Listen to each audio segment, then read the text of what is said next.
After a 7-year, 2 billion-mile voyage, the spacecraft Cassini enters orbit around Saturn. Cassini heads towards the largest of Saturn's 62 moons, Titan. Bigger than the planet Mercury, Titan is hidden by a thick orange haze. No one has ever seen its surface. But a small probe named Huygens, released by Cassini, is about to change everything. This mission will challenge long-held notions of where life could exist beyond Earth. These are the actual images Huygens takes as it breaks through the clouds and haze. Titan is a land of mountains and valleys, a place that looks surprisingly like Earth.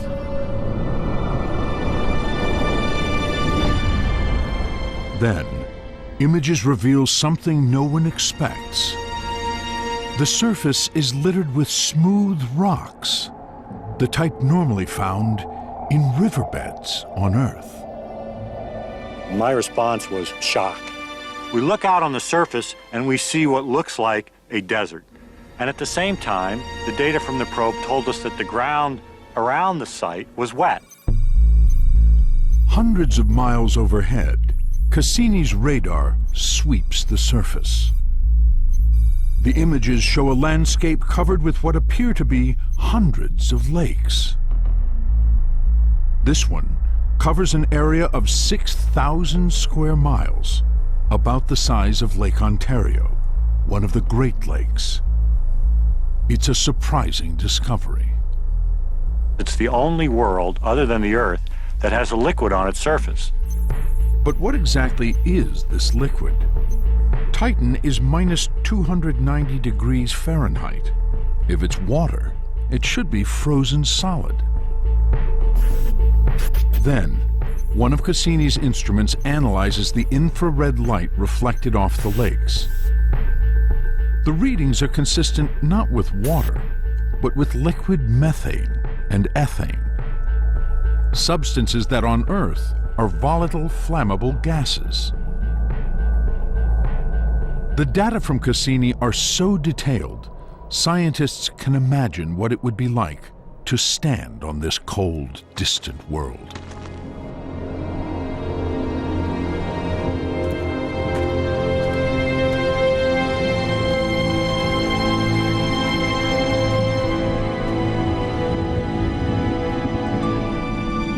Standing on the surface of Titan, you see Saturn just sitting there in the sky. A big, huge, stationary object, almost like a door to another dimension. Here we see lakes of liquid methane. And in the horizon, we see mountains. These are mountains made of ice, made of water ice, frozen so hard that it acts like rocks. The features that we see in them are carved by the liquid methane that's forming these lakes. Looking across the horizon on Titan, you might see a thunderstorm or a range of thunderstorms coming at you.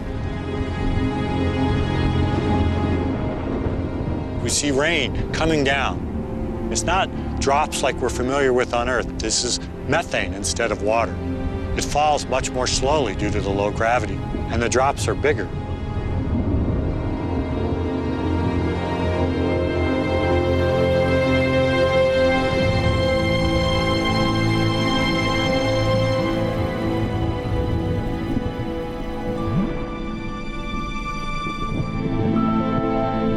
So what are the implications of finding a liquid flowing on Titan's surface for a scientist like Chris McKay?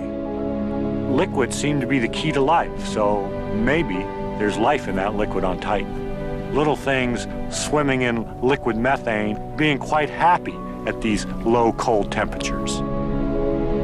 There's no evidence that living things like microbes exist in these lakes. But if such evidence were found here, it would fundamentally change perceptions about life beyond Earth.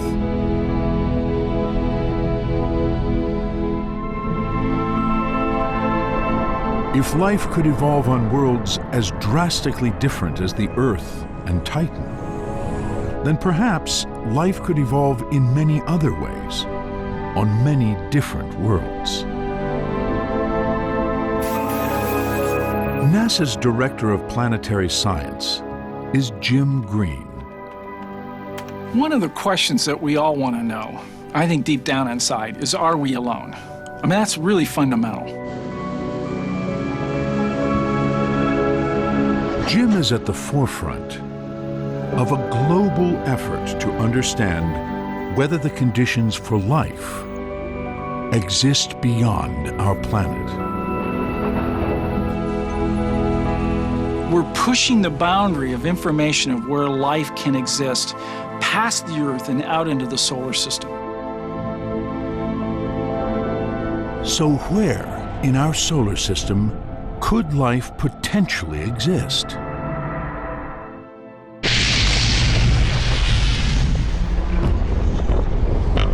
Heading out from the sun, the first planet is Mercury.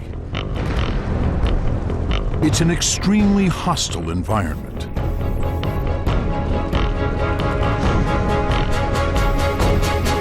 In March 2011, NASA's Messenger probe becomes the first spacecraft to orbit this small ball of rock and iron.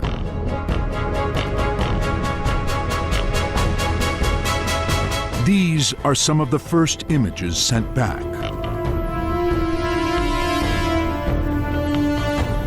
Three times closer to the sun than Earth is, Mercury bakes in 800-degree heat on its side facing the sun, while on the night side, temperatures plummet to minus 290. Mercury is the ultimate desert world. Life of any kind here seems unlikely.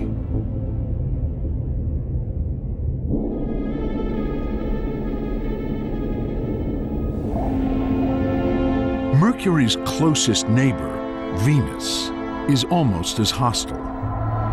Though nearly twice as far from the sun, temperatures here exceed 880 degrees.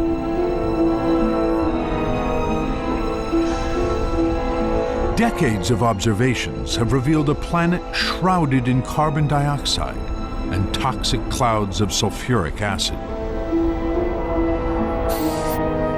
These radar images reveal thousands of ancient volcanoes on a surface hot enough to melt lead, and with an atmospheric pressure that is 90 times greater than on Earth. It is hard to imagine that anything could live down here. But based on chemical analysis of the atmosphere, scientists believe that water once flowed on Venus's surface. If life ever did exist here, evidence has yet to be found. So what is it about Earth, the third planet out from the sun, that makes life possible? The answer lies in three key ingredients. First, all life is made up of organic molecules, consisting of carbon, in compounds that include nitrogen, hydrogen, and oxygen, among others. Although organic molecules aren't alive themselves, they are the basic building blocks of every living organism. Life also needs a liquid, like water. In water, the basic organic molecules can mix, interact, and become more complex. The last ingredient is an energy source, like the sun, to power the chemical reactions that drive all life, from the smallest microbe to us. When these three ingredients came together, billions of years ago, life found a way to take hold. And today persists, even in the most extreme environments, like here. This is the Mojave Desert, Nevada. It is one of the hottest, driest places on our planet. This part of the desert is particularly interesting to me because it's the driest part. There's an axis of dryness here. If we go either east or west, it becomes wetter. Surprisingly, even here, with only a foot of rainfall a year, all three ingredients for life are present. The rocks provide just enough shade to prevent water from evaporating completely. Underneath the white rocks, we can find the most amazing thing. We see this layer of green. This is bacteria. The rock provides a little shelter. It's a little wetter and a little nicer living under the rock than it is in the soil around it. In addition, the white rocks are translucent. Hold them up to the sun and see light coming through. These organisms are photosynthesizing here in the desert where nothing else will grow. So they're living in a miniature little greenhouse.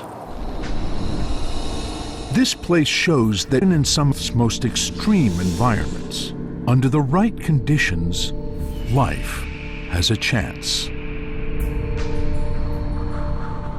For scientists like Chris McKay, the question is Earth the only planet with the essential conditions for life?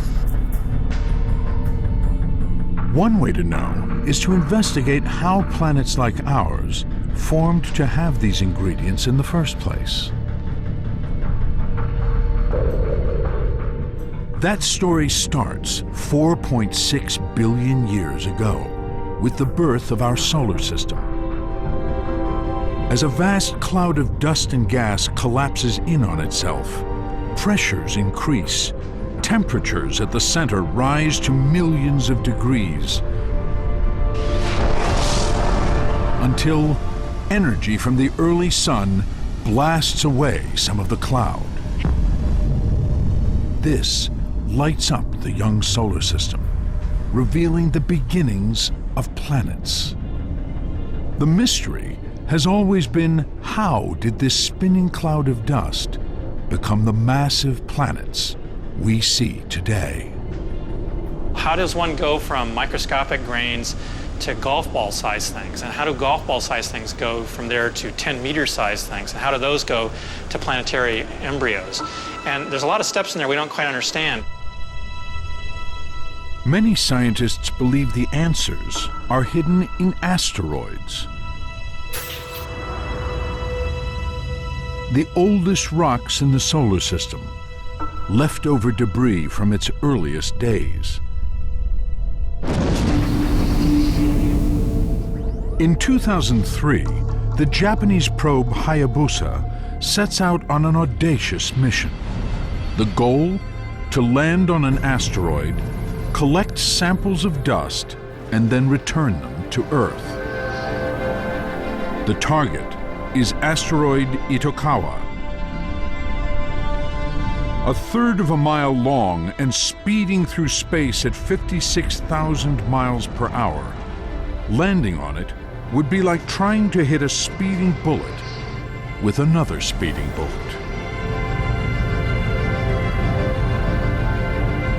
Hayabusa in Japanese means falcon, and the idea was to do like a falcon grabs a rabbit, swoop down, sort of just touch the surface, get your sample, and go. In 2005, 180 million miles from Earth, Hayabusa makes contact.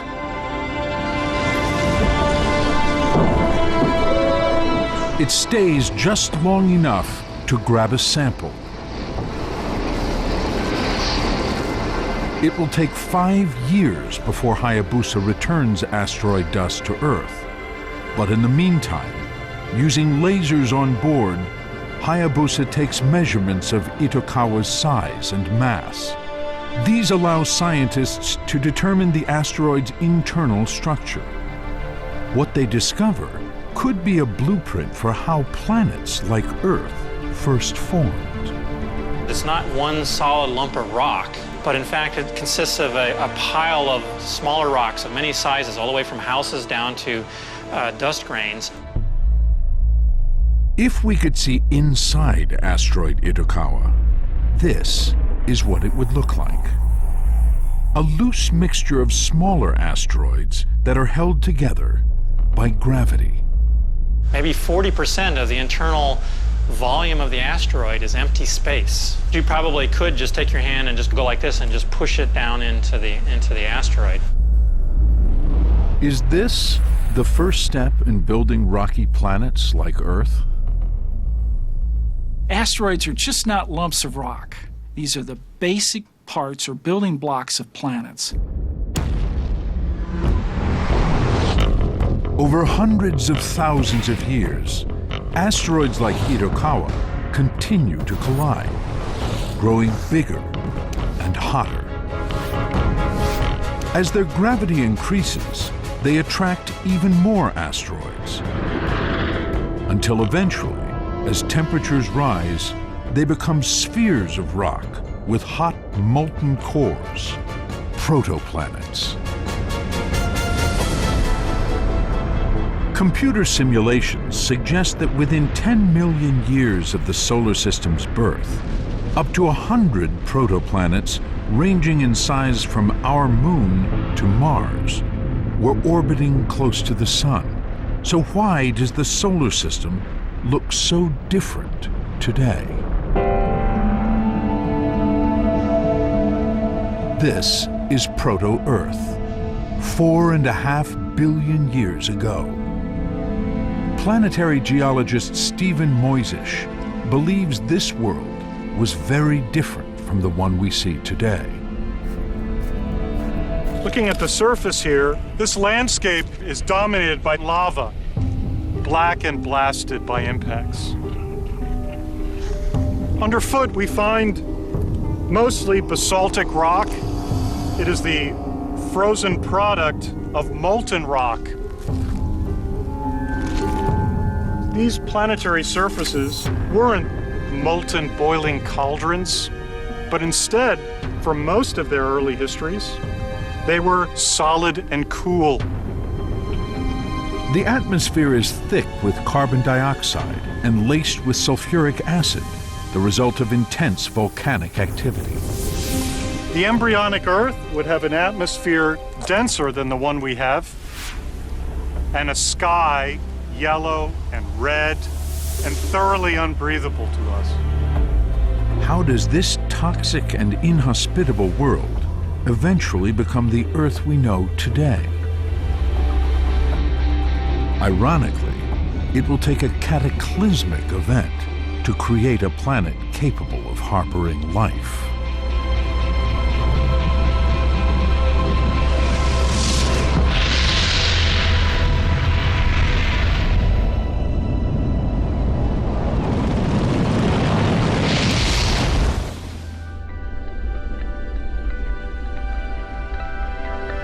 A protoplanet the size of Mars slams into early Earth. The collision is so violent, it melts the surface, creates an even larger planet, and blasts molten rock back into space that will coalesce and eventually form our moon. Earth isn't the only planet that gets transformed by giant impacts.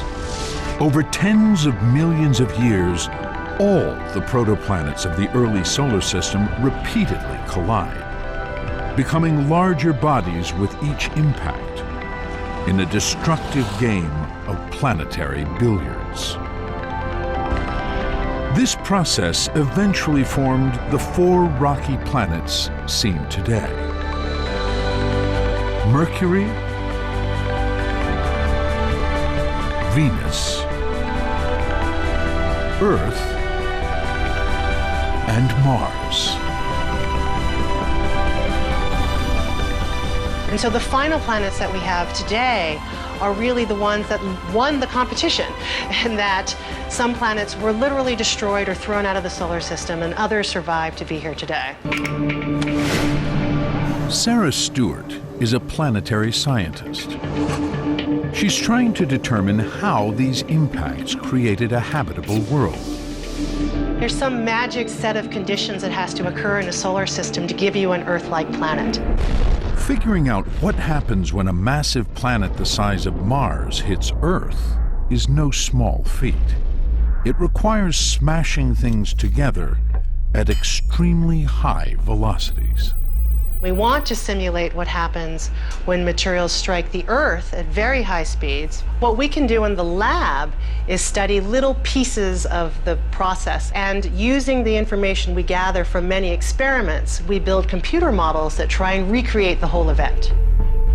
This requires a special piece of hardware, a 20-foot cannon that uses an explosive charge to fire projectiles at up to 6,000 miles per hour. At the other end is a pressure chamber and the target, representing a planet like Earth, wired up with precision sensors. We have a 40-millimeter gun that launches 100-gram bullets into rocks or ices, and we study what happens as that shock wave travels through the material. The gun is set to fire.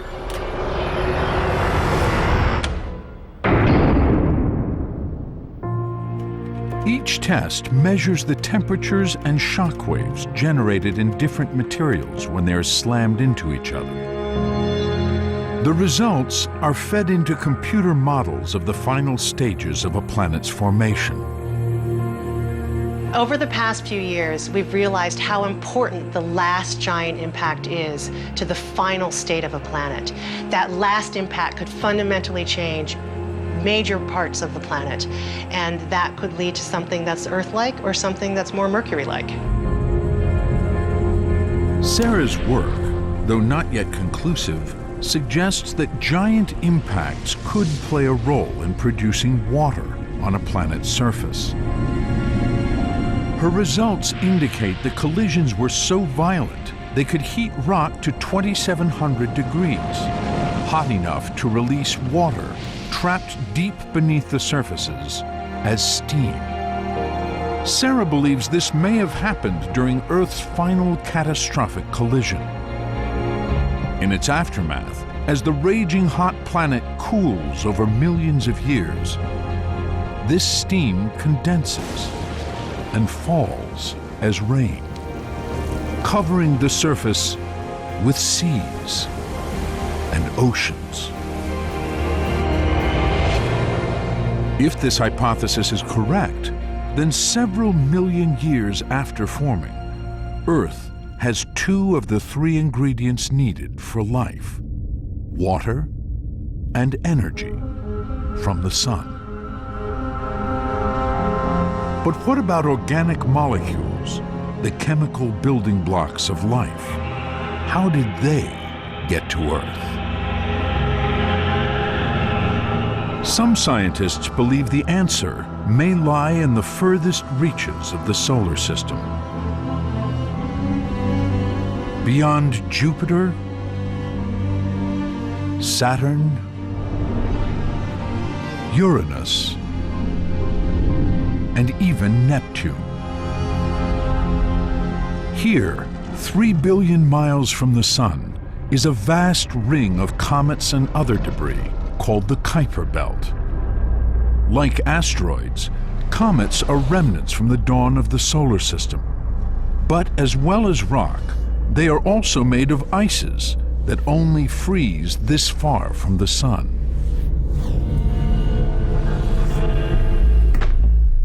Astrobiologist Danny Glavin and his team think comets are the key to understanding how the final ingredients necessary for life arrived on Earth. The reason that comets are so important to study is that they really are windows back in time. These things formed 4.5 billion years ago, before the Earth even formed. And so we're looking at the chemistry in these objects that was frozen in time. But analyzing actual comet material, when the closest sample is more than 3 billion miles away, is a major challenge. Fortunately, icy comets occasionally fly in closer to Earth. As they approach the sun, comets warm up and the ice starts to vaporize, spitting out tiny particles of ice and dust. So when you're looking at a comet in the sky, what you're actually seeing is predominantly the tail. You don't see that tiny rocky ice nucleus because it's being dominated by the sublimation of ices and rocks. So you see that long tail and the solar wind, which is just dragging it for millions of miles behind.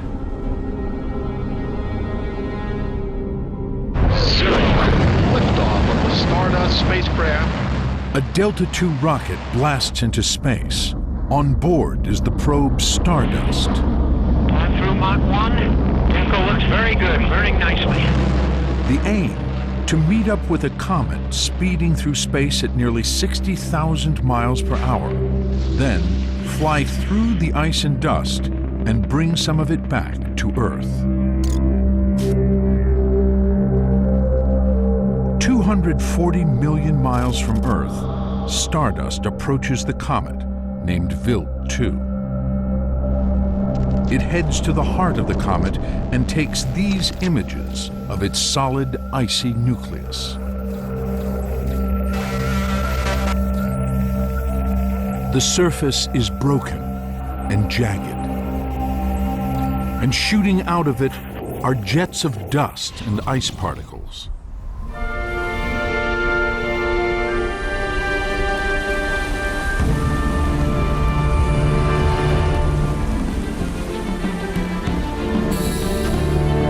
Astronomer John Spencer is an expert on objects from the outer solar system.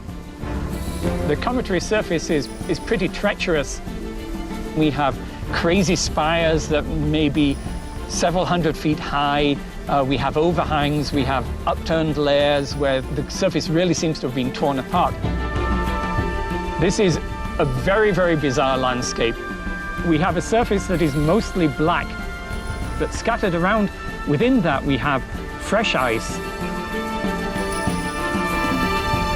We see a mostly black sky because the atmosphere is almost negligible. That black sky is punctuated by these geyser-like jets of ice particles that are shooting up at supersonic velocities.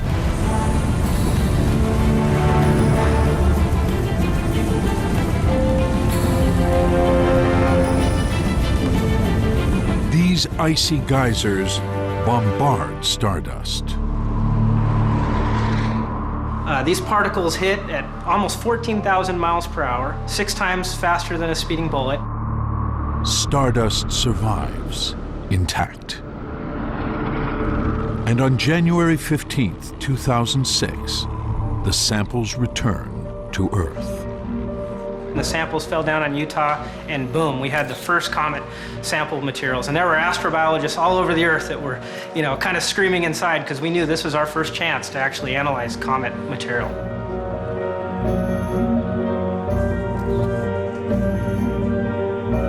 Inside, scientists discover over 1,000 grains of comet dust. Glavin and his team analyze this material for 3 years. Then, they make an incredible discovery. In the dust from the comet are traces of the organic molecule glycine, an integral part of living things.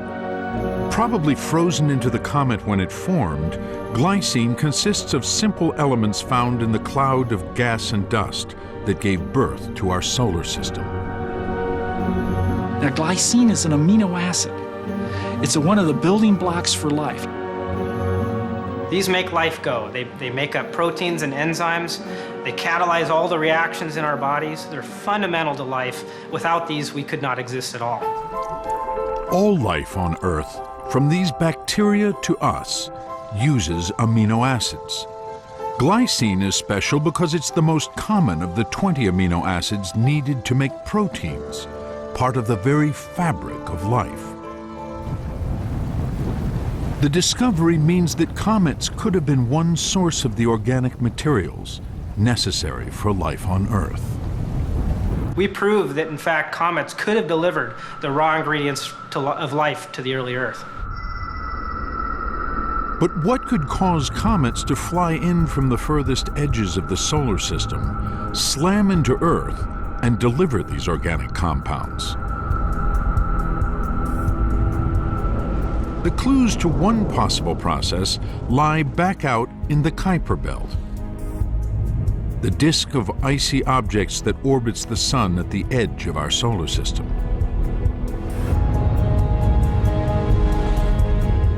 We expected when we found the Kuiper Belt that we would just see objects in nice circular orbits about the Sun. But observations reveal that the Kuiper Belt objects are not orbiting as predicted. Out here, it's chaotic. When we look at the Kuiper Belt, we see something that looks like somebody took the solar system, picked it up, and shook it real hard. And that's what started us thinking that something really strange has happened there. Leveson theorizes that the reason for this mayhem likely is connected with the two largest planets in the solar system.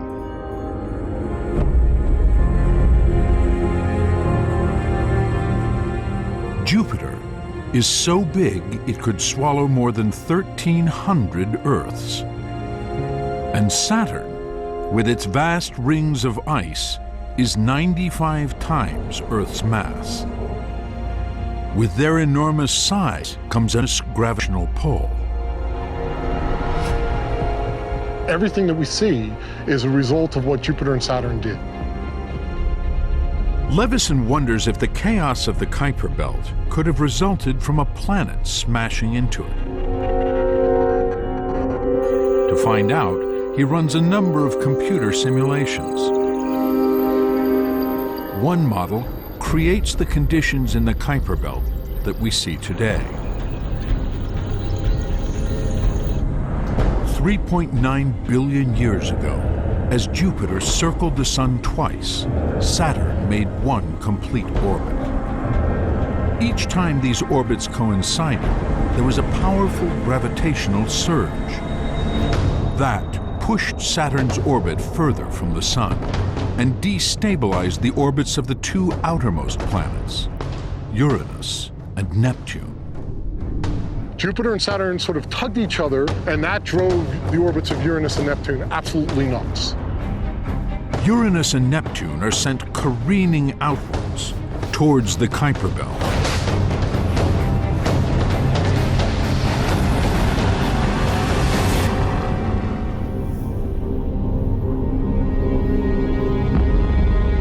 Comets ranging in size from a mile across to objects the size of Pluto are blasted out of their orbits by the planetary invasion.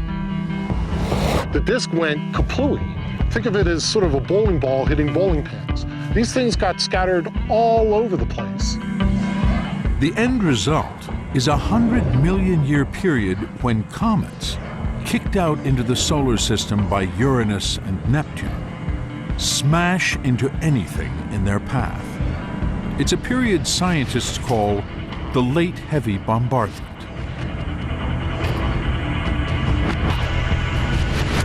Earth doesn't escape.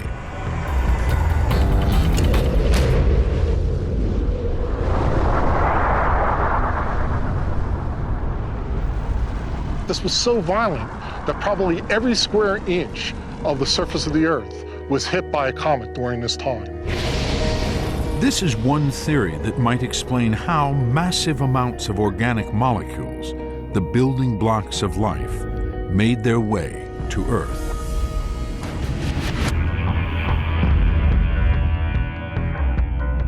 Possible evidence of the late heavy bombardment can be seen on the surface of other planets and moons in the solar system. Impact craters.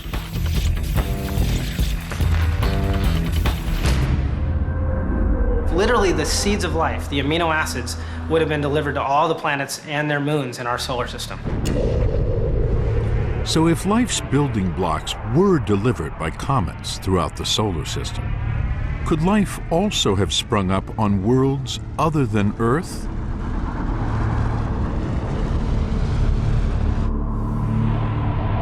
It is unlikely that living organisms exist today on Venus or Mercury, as space probes have found no evidence on these planets of the other vital ingredient life needs, liquid water. But what about Mars?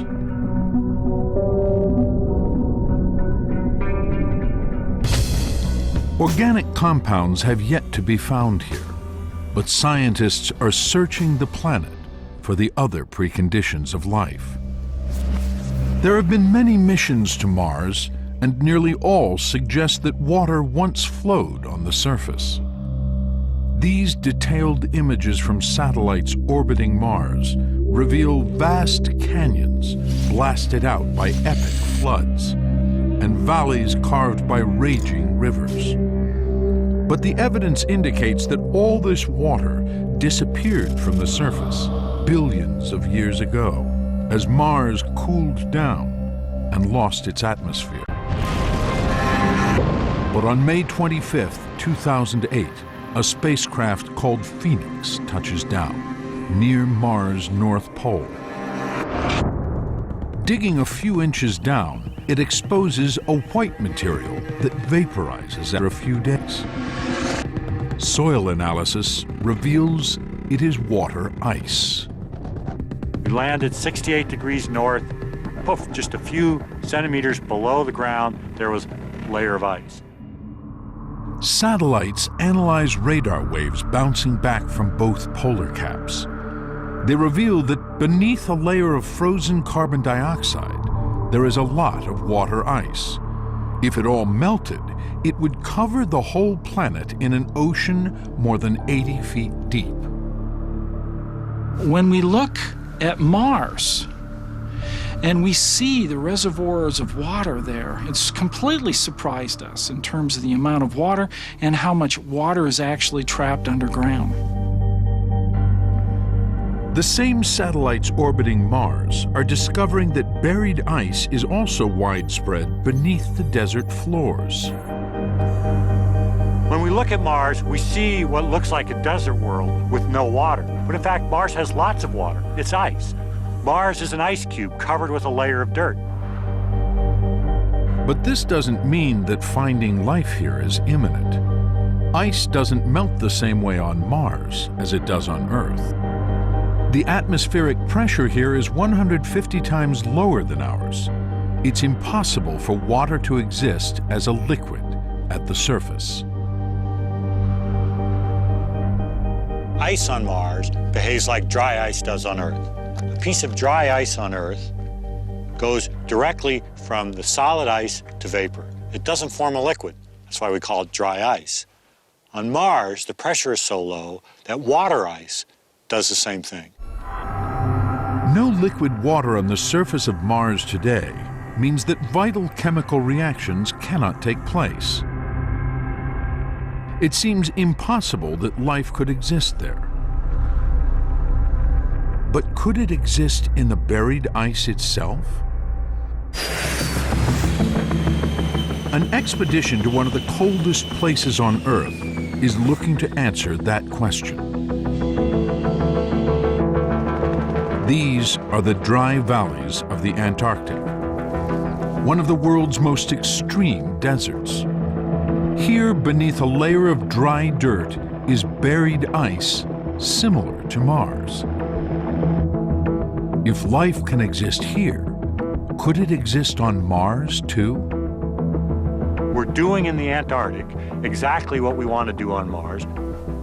We drill down into this Mars-like soil, we collect Mars-like ice, and we look for what we hope are Mars-like microorganisms. At the point where the dirt meets the ice, the team discovers a thin film of liquid water. And when they look at the samples under a microscope, to their surprise, there is something moving. We're finding at the ice there is life, which is quite remarkable. Microorganisms thrive in this thin film of water, but only for a short time. They spend most of the year frozen and dormant, and they're only active for a few weeks each summer when temperatures get warm. On Mars, summer temperatures at the equator can reach 70 degrees. Could the buried ice melt here and create conditions similar to those found in the Antarctic? We may be able to find conditions where the ice is close enough to the surface, close enough to the equator, that even under today's conditions, there's a small chance of liquid water and life.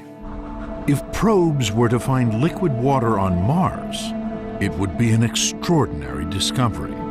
But water alone does not equal life. There is a better match today between conditions that we know can support life on Earth and conditions that we know either exist or once existed on other planets within our solar system. But that still begs the question, what conditions are required for life to emerge in the first place? How does this process of genesis, life emerging from non-living material, take place? Are the conditions that once existed on Mars adequate for that? We don't know. We simply don't know. So how could scientists find out if life is possible below Mars' surface? One recent discovery, still open to debate, provides a clue. Measuring wavelengths of infrared light, a NASA telescope on Earth detects something mysterious in Mars' atmosphere. Evidence of methane gas. It's an intriguing find. Some methane gas on Earth is produced by geological activity, like mud volcanoes. But most of the methane found in our atmosphere is a waste product generated by microorganisms. Methane has a very interesting connection to life in many ways. It could be a product of life. It could be something that life has made, evidence of life. Well, the discovery of methane was really one of the fabulous discoveries that have come out just in the last several years. New observations by the Keck telescope suggest that certain areas on Mars are releasing thousands of tons of methane gas every year. So where is the methane coming from? It's seasonal. We seem to have more methane emitted during the summer season on Mars than we do at any other time. There is not enough data yet to tell scientists what is producing the methane. But whatever the source, it's a tantalizing clue that could change our understanding of Mars. Methane could be biological, which would be amazing, or it would indicate that there's some geological process making methane, which would also be amazing, because that would indicate that Mars is an active world. To find out, NASA is going back to the red planet. This time, one of its key missions is to search for organic molecules, the building blocks of life. If we were to find organic molecules on Mars and confirm that they're actually from Mars and not something we brought along, wow, that would be spectacular. If found, it might mean that all three ingredients for life are here, opening the possibility that life could take hold.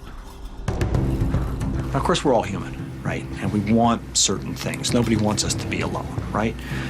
But it's important in science to maintain an open mind. To find organic molecules, NASA is launching a Mars rover the size of a compact car, named Curiosity.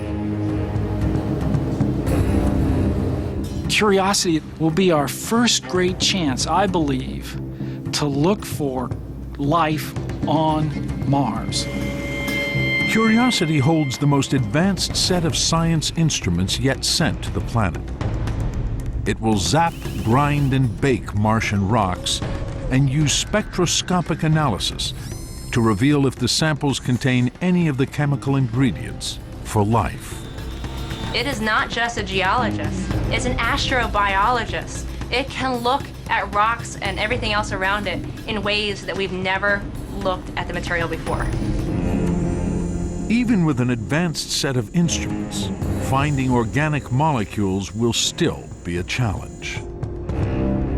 It's going to be a tricky problem. There are lots of processes that can destroy organic molecules.